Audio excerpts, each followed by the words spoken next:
Welcome back to the Dissociative Table. My name is Alex Furchess.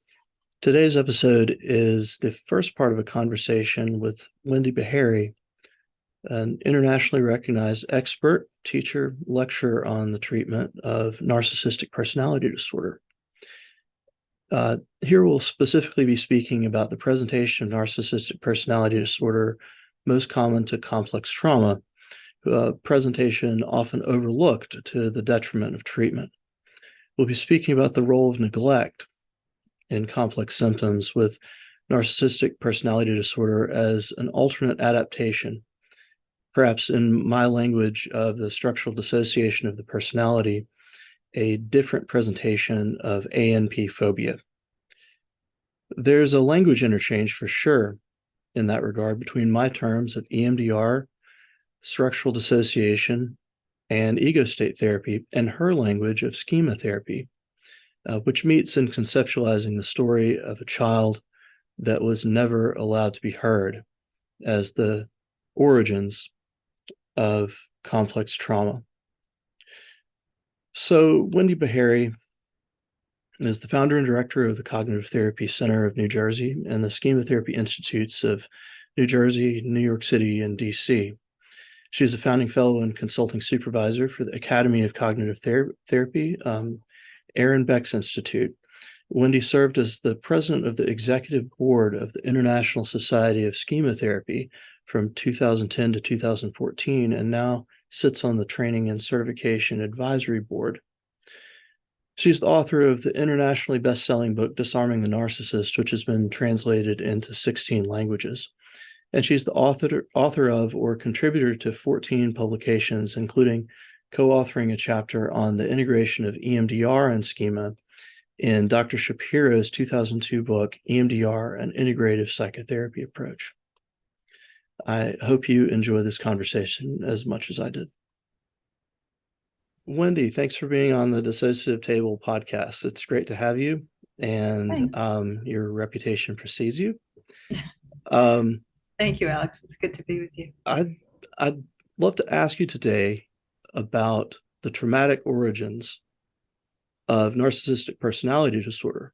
It's not the only origin of narcissistic personality disorder, but one of the reasons for my interest in this is because in the circles that I travel in, you could think that the only personality disorder around is borderline personality disorder.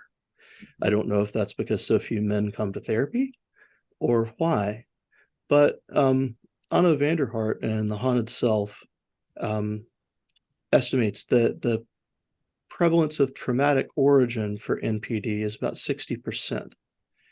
And I don't know if you agree with that, but what I'm interested in asking about is just the etiology of NPD when there is a traumatic origin and the pathology that reinforces this both when there is chronic childhood traumatization and adaptation to that, and in the maladaptive way that such an NPD person functions in the world after that traumatization is ended.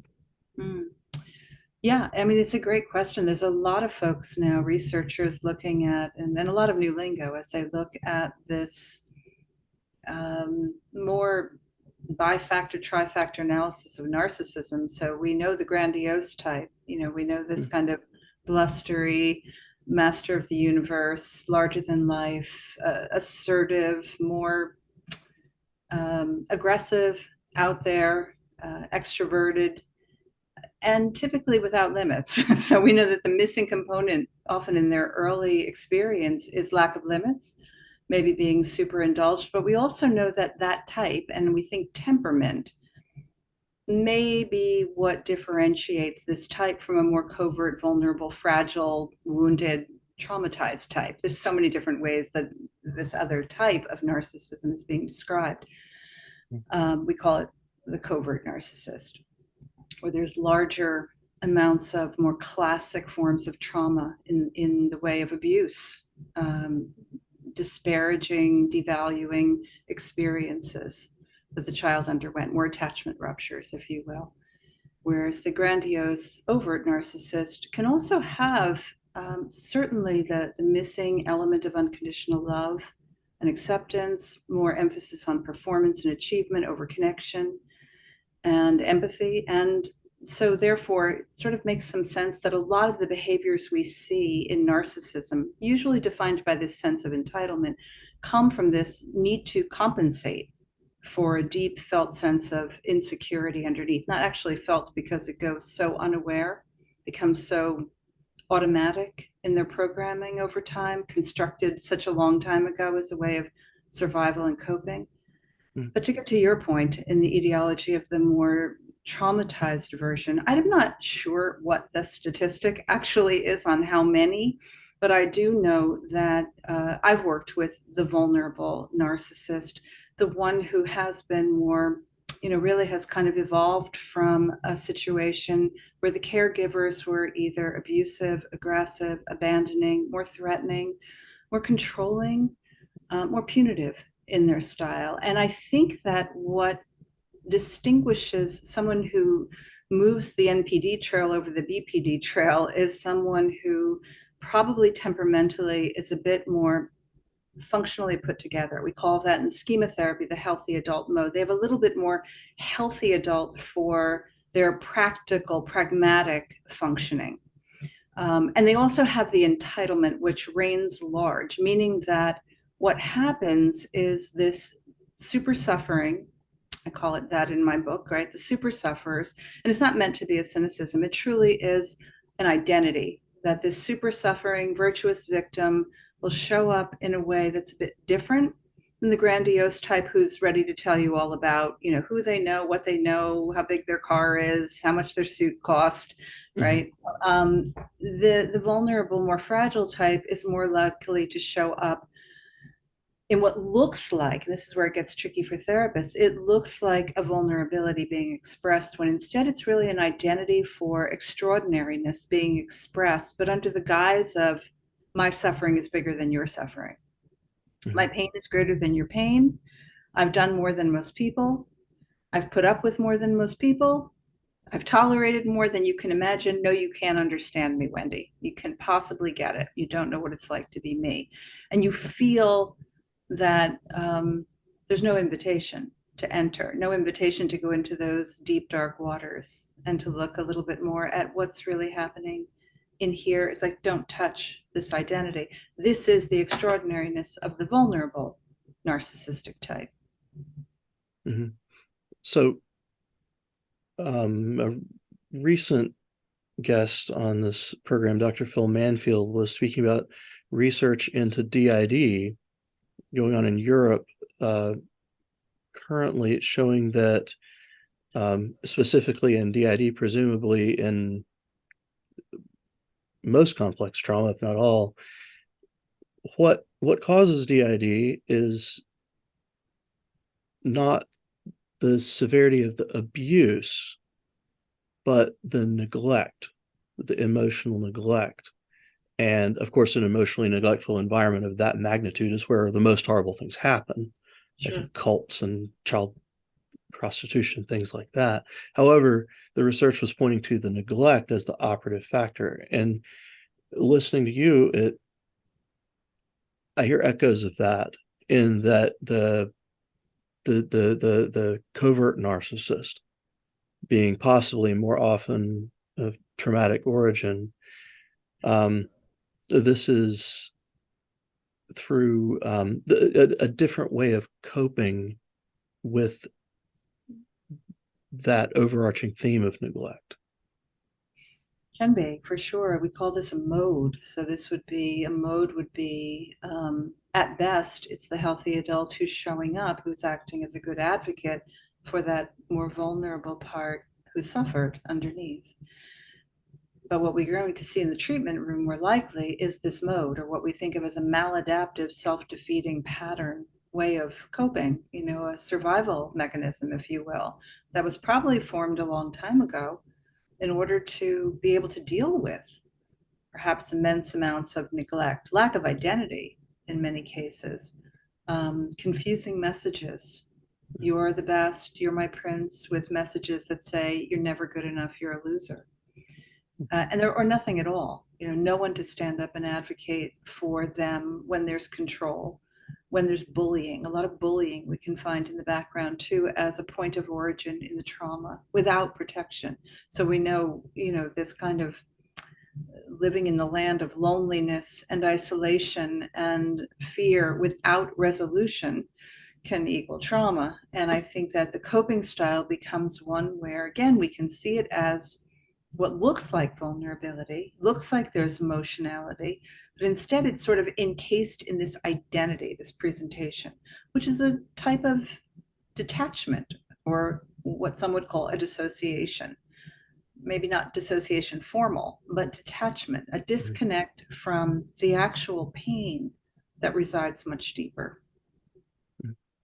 The theory of the structural dissociation of the personality would say that this is the phobic coping strategy of the part of us just trying to do, the part of the traumatized individual just desperately trying to do everyday life.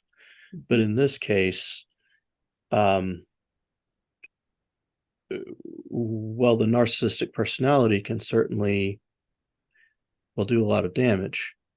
Oh, sure. And Oh, sure. it's Because there's such a lack of reciprocity in relationship, right? You think about someone who has the trauma and the narcissism combined, and you have someone who's in constant need of reassurance, very hypersensitive to what sounds like criticism, So we believe this hasn't been proven, but there's a sense that there's probably a hypersensitivity in their basic structure, their temperament. I mean, there have been some brain studies that can't show cause and effect, but they can show certain lack of connection in those areas of self-confidence, self-concept, and by and large, they tend to meet criteria for NPD. So it's not so surprising that they would develop these overcompensatory ways of coping, or detached ways of just shutting down, not feeling. So do you see with this type of covert narcissism a higher level or certain type of what we might classically consider the abuse that people with more traditionally understood trauma disorders go through? For instance, I have never had a DID client. No, first of all, I do want to mention, I think DID is overdiagnosed in half the community, and the other half of the community doesn't believe it even exists. So both equal mistakes. But my clients who've had DID have all had the experience of being pretty much treated like animals in some way, like literally, like being enclosed in small spaces. And so trauma of that magnitude that will create DID or lead to BPD, which so many runaways and prostitutes have, this magnitude of not just neglect, but the horrible things that people who have the power to do to children with no one caring about them. Well, do you find that these things happen in the case of the covert narcissist in the same way that they're common to BPD, DID, those sorts of things? Or is it just the neglect? Well, no, I think there are some common threads. I think the query is always like, what distinguishes them so that they do tend to have capacities to be higher functioning in their performance, in their, as I said, in their pragmatic ways. They do tend to be more functional. Now that can be questionable to a partner who's saying, well, I don't know, there's no reciprocity, there's no empathy, there's a lot of nobility, if you will, the noble narcissist who's doing it all for my benefit, even when it's clearly still serving their own needs. So I've seen a range, Alex, actually, from just neglect, but I would put it like, I was going to say neglect to more overt criticisms and devaluation of the child. But I would put it more like this, that it's a kind of confusion. Expectations are confusing. The child becomes, what's categorically more common is the child is burdened by these expectations, or this kind of parent living vicariously through the way the child is showing up in the world, how the child is performing, how the child is being recognized or evaluated. That combined with being completely unseen and forgotten. So their own natural inclinations are not seen. Their own natural experiences and emotions are often dismissed. And so in that regard, there is a form of neglect. There's no real, embracing, punctuating those points where the child is having a real lived experience, except when they are being, bold and courageous and standing up to serve the parent, to serve the caregiver. It's not always the parent, but to serve that caregiver who may be responsible for the unmet needs. And you've spoke about crossover. That I think the term disorganized attachment came from folks looking into, or a particular person, I can't remember the name, looking into BPD. And it's very clear that, this is a more functional, quote unquote, way of dealing with it, or perhaps other people have to deal with the pain of it in a different way, I suppose, as a partner. So why is it that that NPD is diagnosed more often in males in this case? Is this, you've mentioned a different way, as it doesn't seem like, as you describe it, a male way. Is this just because men with complex trauma don't come to therapy? I mean, I've made a career off treating women for that very fact. Mm-hmm. Yeah.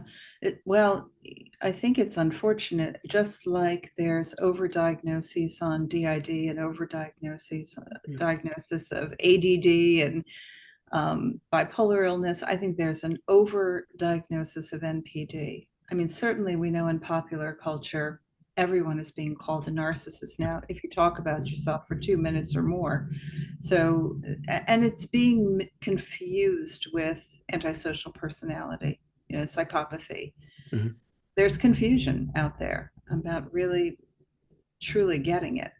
I don't think it's limited to men. In fact, I think women comprise a great portion of the more covert variety than men. And I tend to treat men primarily, but I have plenty of colleagues who've worked with narcissistic or women with NPD of both forms.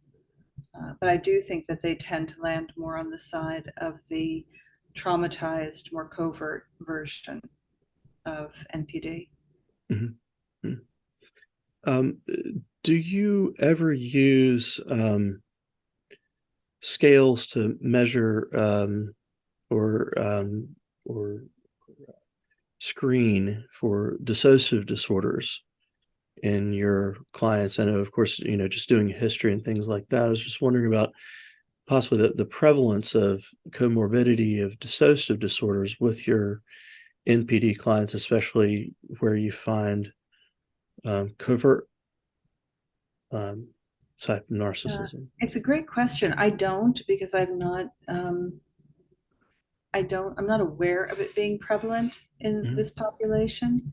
And I'm not sure really what that distinction is that makes it probably less so. I'm not aware of the literature suggesting a greater prevalence in NPD. So the answer is no, not really. I mean, the inventories that we use are typically schema inventories for schema therapy. So we're really looking at, trying to get a sense of these deeply embedded traits, trying to get a sense of these constructed coping styles or modes, if you will, these states of mind that, act as responses to the activation of early experiences and become sort of orchestrated and choreographed over time as a way of being. Disruptive, but, once upon a time, more functional and self-preserving. But no, not so much. I mean, I can't think in my history. I mean, I've worked with a couple of people who had a more bona fide DID. They were not on the narcissism spectrum, though. Right. What is the usual experience when speaking of the number of ACEs, types of ACEs of your classic traumatic origin NPD client? What is the The experience? the experience in terms of the adverse childhood experiences, Yeah. the Big Ten. Yeah.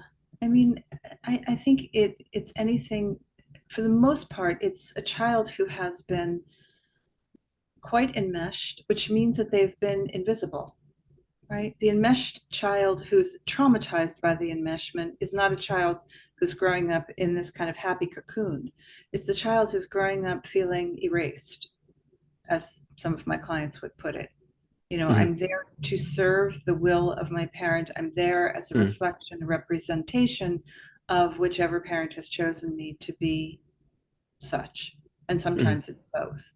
And sometimes it's two very narcissistic parents in the more grandiose fashion who are doing this. So there's a kind of applied pressure to having to forfeit one's own childhood, one's Mm-hmm. own sense of self, in order to serve the needs of the parent. And that's pretty typical of what we see.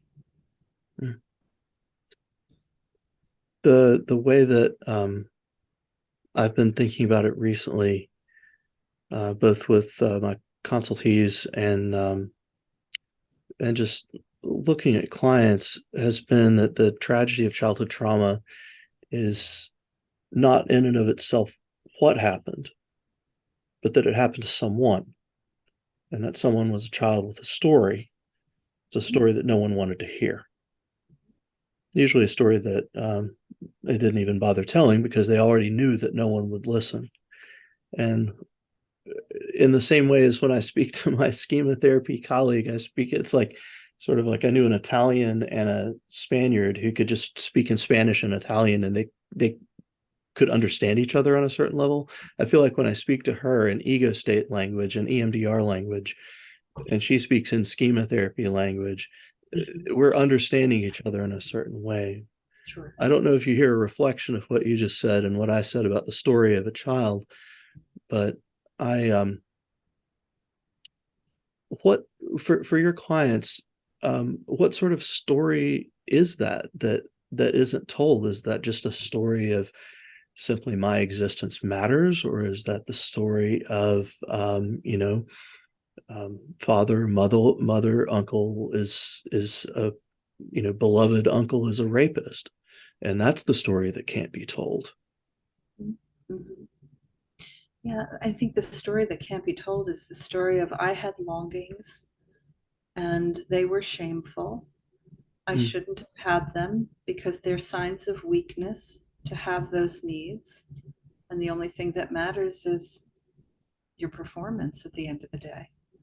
mm, And so it's a once upon a time, it's a narrative that we construct. And yes, I can. That's why I was smiling when you were giving that beautiful description, because it is very much how we would conceptualize the framework in schema therapy as well. It's, looking for that once upon a time experience, not because the experience is what matters, but how it was loaded, how it got coded mm, in memory, how it gets retrieved over and over again in moments of, sounds like, looks like, smells like, tastes like, how the brain continues to retrieve these organizational beliefs about oneself. mm, And I don't mean just cognitions, I mean, all the way through the nervous system. These mm, intense feelings that are often implicit, right? So we're reacting without awareness. But it's coming from a story. And with narcissism or NPD, the story often is, it's shameful to be me. mm, I'm not okay as I am. I have to prove myself. I have to perform. I have to win approval in order to have value because my work is my worth. mm. And I can also see how this, like you said, overdiagnosed, it rises to the level of diagnosability. But as you speak, I am hearing the experience of a lot of my consultees with their clients, and I don't like to speak about my own experience, but certainly there always seems to be an aspect of that when the story can't be told, because you have to matter.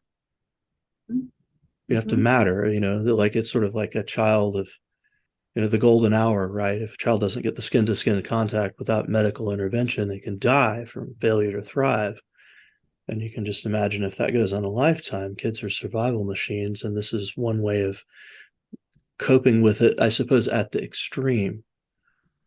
But the idea of somehow taking on a system of belief to be able to do everyday life functionally when there's a story that can't be told. It gets embedded very early, right? I mean, I think of Sylvan Tompkins from many decades ago, the psychologist who was famous for, this kind of notorious eyes on toxic shame, the toxic shaming of a child, different than shame that comes in everyday discipline. I mean, there will always be shame, right? Because we have to interrupt pleasure in our lives in order to survive and be safe and to thrive. But there's toxic shame. And I think for many of my clients, the toxic shame is the thing that doesn't allow the story to be told. It's unbearable. And I think that's the piece that gets undervalued, underappreciated, is that it's not just a kind of bravado and beating the chest because it feels good. There is a necessity to that, because the alternative is a shame that is intolerable. The shame that was carried by the child once upon a time for having, how dare they have these needs? How dare they have the need? That they were supposed to kind of figure it out, burdened to be much more developmentally prepared than was reasonable at that time. So often I'll find myself just speaking words like, if you only knew you were fine, you wouldn't have to work so hard to prove yourself. They just don't know it. They don't know it. They don't know it at the core. Yeah, it's a heck of a thing to say, much less to actually believe at the core. Yeah. Right. So, well, thank you so very much for your insights on this. The program continues to move in the direction of exploring narrative as being at the core of healing complex trauma, as opposed to just beating down traumatic memories. Although the salient point from the other side does seem to be, of course, that is necessary. Thanks for listening or watching. In the next part of our conversation, to be featured on a future episode, Wendy and I will be moving from a discussion of the outer self to the inner self, examining narcissistic presentations common to some dissociated fight systems, adapting in their own way to an environment of continued neglect, developing what might be called a Mephistophelian perspective. And this part of the conversation was especially enjoyable as we brought in literary sources and some non-traditional understandings outside the realm of psychotherapy. Wendy also gives some practical treatment advice at the end of that segment of the conversation, so I hope you'll join us for that. Our music is, as always, generously provided by Cracked Machine in support of increased global access to trauma treatment. Thanks, and we'll hope to see you again on the Dissociative Table podcast.